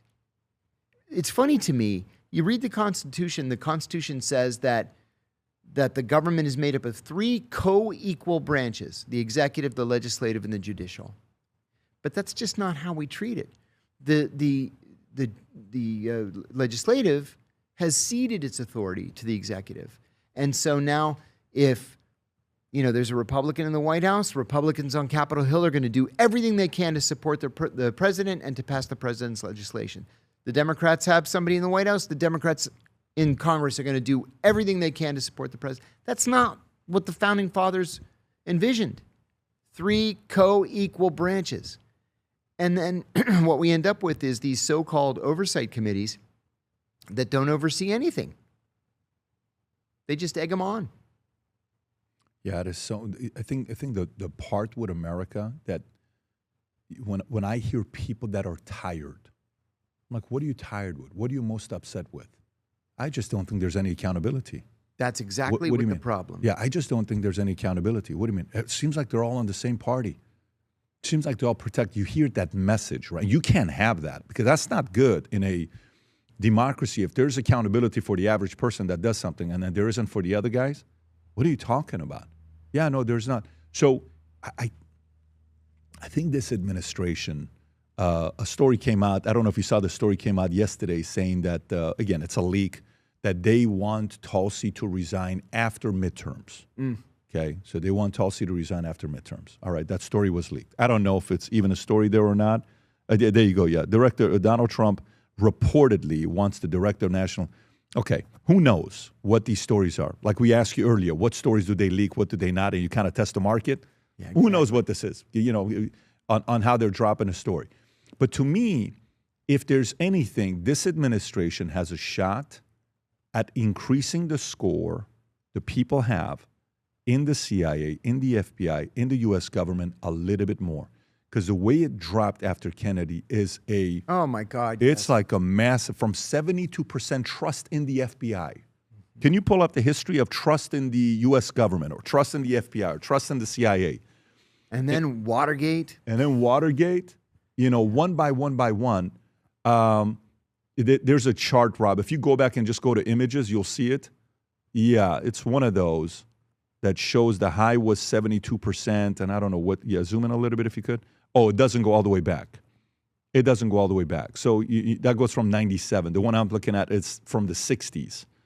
Go on the second one. See what the Pew Research. There you go. That's the one from 58. Wow. Look at that. We used to trust 72%. Look at that. We used to trust the government. We're like, yeah, they're good. You know, and then we're now in the 20s and the teens. And that's 15. I would assume it's even lower today. Like even 9/11, it was barely 50%. Yep. That's right. Even 9/11 was 50%. At least we're like, look, they're the good people. They're here to protect us. Yeah. There is a massive. And by the way, I think long term, the lower that score goes, you cannot risk not knowing the consequences of the score getting too low. That's right. Because if it gets too low, then what does the youth do who don't have anything to lose? That's anything. Right. The young is willing to break the whole thing because they're like, well, you know what? You guys are not doing anything. You guys are all protecting each other. You guys are. Wow. And then you're dealing with a bigger problem. So I hope they do something to regain the faith. Are you following the story with the scientists? Are you kind of, so I am. You know, Rob. And first, I'll admit to you, at first I was like, "Oh, come on, another conspiracy theory." Yeah. And then I started reading, and I was like, "Oh, you think there's some credibility to it?" There could be. Yeah. I mean, what is it? 12 scientists or 11 scientists. 4 of them were from NASA. Yeah. And I want to say JPL. The other 4 were nuclear fusion plus weapon, and the other 3 were guys with secret clearance, not direct contact with each other. Right. 11 scientists are dead or missing. It was only a matter of time before conspiracy theorists hit the White House. A haphazard grouping of recent cases emerged from the one paranormal investigator described as mystery mongering, data mining. It also made the ideal fodder for the president and our leading media personalities alike. Okay, so I don't know if I'm fully there. Okay, I don't know if I'm fully there that something's going on. But one of the guys, his name is it David Whitlock? Wilcox. Can you go to the tweet of David Wilcox? I think Oshana sent it to you. If you go into your text, yeah, he sent it to you. Oshana sent it to you. If you go to his text, he sent you the tweet he had in 2022 of tweet he had in yeah, there you go. This is in 2022. Oh, yeah. I plan on living, not suicidal at all, just concerned about what happens when you prove God is real. Okay. This is 2022, 3.5 years ago. Go a little bit lower, Rob. May God bless your soul. Such a positive. Now, that's April 21st. Okay, and then you see all the other stuff that's coming. If he did kill himself, it was DW murderers. So the market's kind of reacting what's going on here. There's just a lot of questions. But tell me, what are you thinking?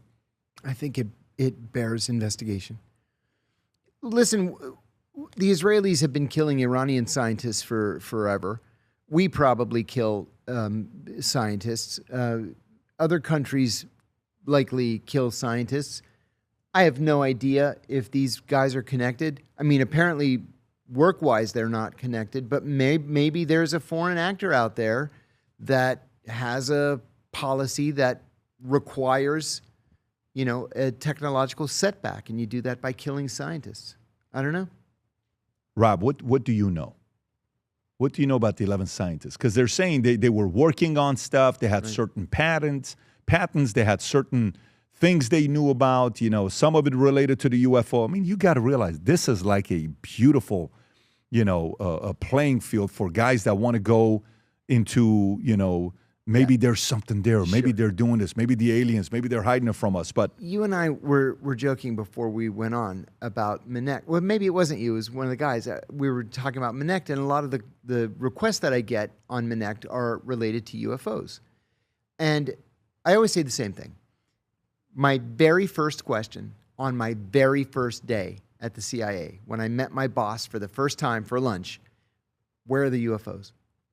And he laughed. And he said, that is the first question that every one of us has asked. And I'll tell you what I was told. He said, that's not what we do here. If there are any UFOs, all that stuff's at the Pentagon. Well, we always get a chuckle out of that. But when I was 17 years old, my mom and dad bought a restaurant in a neighboring town. We lived in Newcastle, Pennsylvania. This restaurant was in Sharon, Pennsylvania. It's only 15 miles away, but you have to go through Amish country. Thus my dislike of the Amish. So you have to go through Amish country to get there. And the Amish don't use electricity, so it's very, very dark. One night, my dad and I, it was a Friday night, my dad and I used to work 11 to 7 on weekends, midnight shift. So we're driving to the restaurant, going through Amish country. We see this brilliant, blinding flash of light, not very high off the ground, maybe 1,200 feet. There's a second flash and a third flash. And we were both looking up at it. And then this orange saucer lit up, and it's just hovering there. What year is this? This is 1981. He pulls over to the side of the road. I said, what in the world is that? We get out of the car. We're just standing there staring at this thing. A guy pulls up behind us. He gets out of his car, and he says, what is that? And my dad said, I don't know. And then it went like that at this fantastic speed that just defied the laws of physics.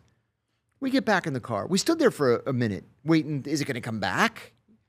So we get in the car. We start driving again. And I said to my dad, and mind you, I was a kid.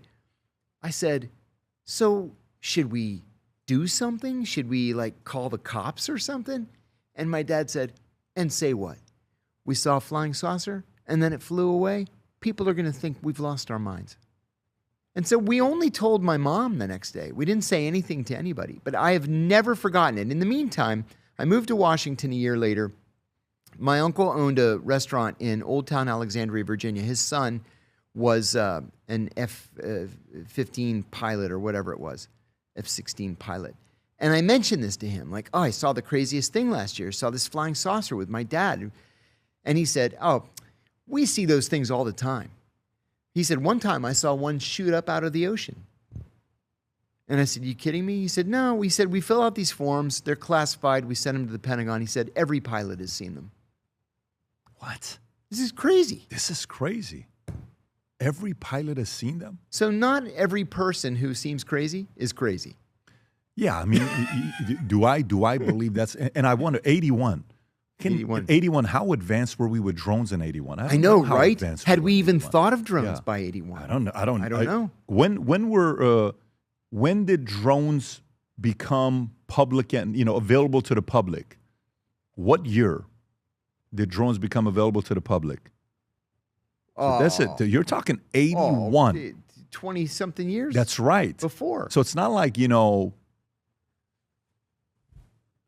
and when you went in, you weren't like, I got to figure this thing out. I'm going to get into the CIA. I'm going to figure this thing out. I'm going to go. Did anything get close where you're like, maybe nothing? Not even vaguely close. One thing that I did get a kick out of, when I got there, we didn't have computers yet.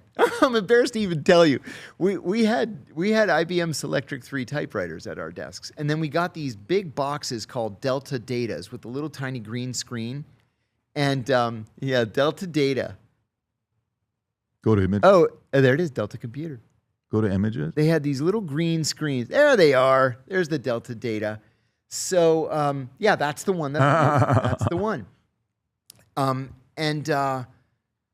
And so all the files were paper files that went on these. They were on these rollers. They went all the way up into the ceiling and then came back down. The ceilings were a good 15, 20 feet, and then they went up into the ceiling, came down. So every once in a while, as I'm researching somebody, I would run across an old professor of mine from when I was at school at GW.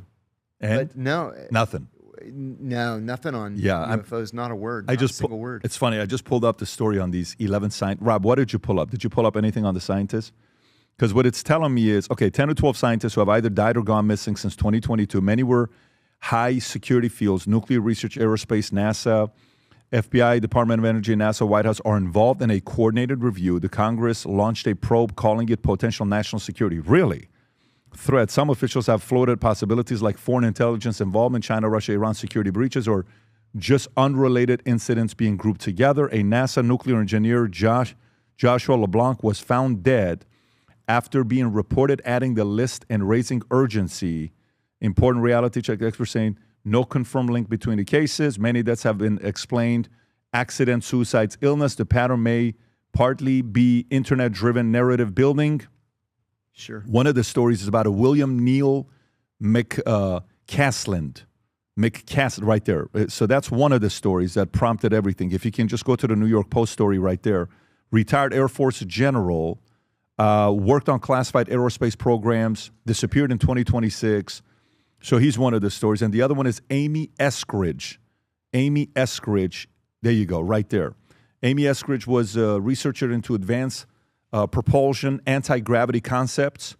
And that's the picture we've seen all over the internet. We've seen that she said definitely did not plan death by suicide. Friend, go a little bit lower to read that one.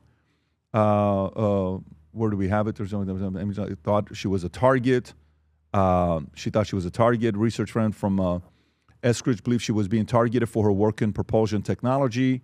Per Melbourne, she claimed she was being physically and psychologically attacked and provided pictures to him of her discolored hands. Amy, too, friend, if you see any report that I killed myself, I most definitely did not. Milburn said Eskridge told him to believe any reports that she had died by suicide, told him not to believe that she died by suicide. She turned up dead. Eskridge died on June 11, 2022 in Huntsville, Alabama. Her death was officially ruled a suicide from a self-inflicted gunshot wound. It's very unusual for women to shoot themselves. Yeah, it's normally they shoot their husbands, or they shoot, if it is, it's a situation is the other way around. Yeah, there's this thing called the Invention Secrecy Act of 1951. I don't know if you're familiar with it or not. Never heard of that one. Yeah, so the Invention Secrecy Act of 1951 was created by the U.S. government, by this senator from two sides under Truman. He signed it, and they gathered 6,000 patents that the government's had since, which they would pay you off, and you can never make money and never talk about it. What? And it's something about go a little bit lower, Rob. The secrecy orders can bar public disclosure entirely, prohibit sales to anyone outside the defense sector, block exports, and seal restricted applications as classified. So if you go deeper into this is something that, John, you would get a kick out of if you look into this, the Invention Secrecy Act of 1951. We were introduced to this by Gear, Stephen Greer, Rob, if I'm saying it correctly. He did a documentary on this. If you've never seen it, it's worth watching.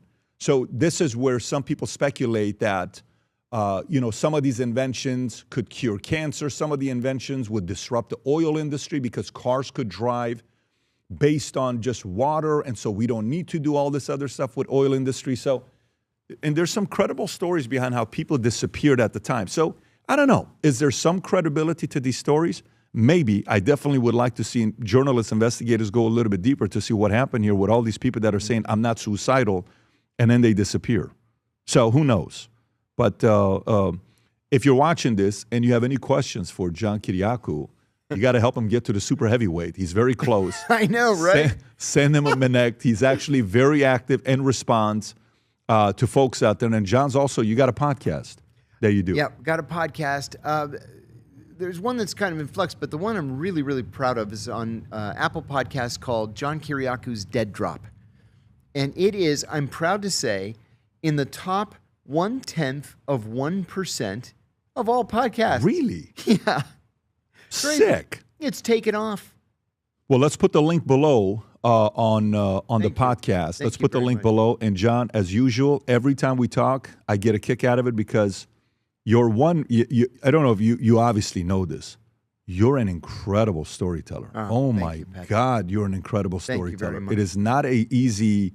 You're extremely curious, interested. You have your own opinions, which makes it very entertaining. Thank you. And then at the same time, I can listen to you for hours because of how good you are at telling stories. And that's not a skill set a lot of people have. So I appreciate you coming out again, as usual, and being a class act.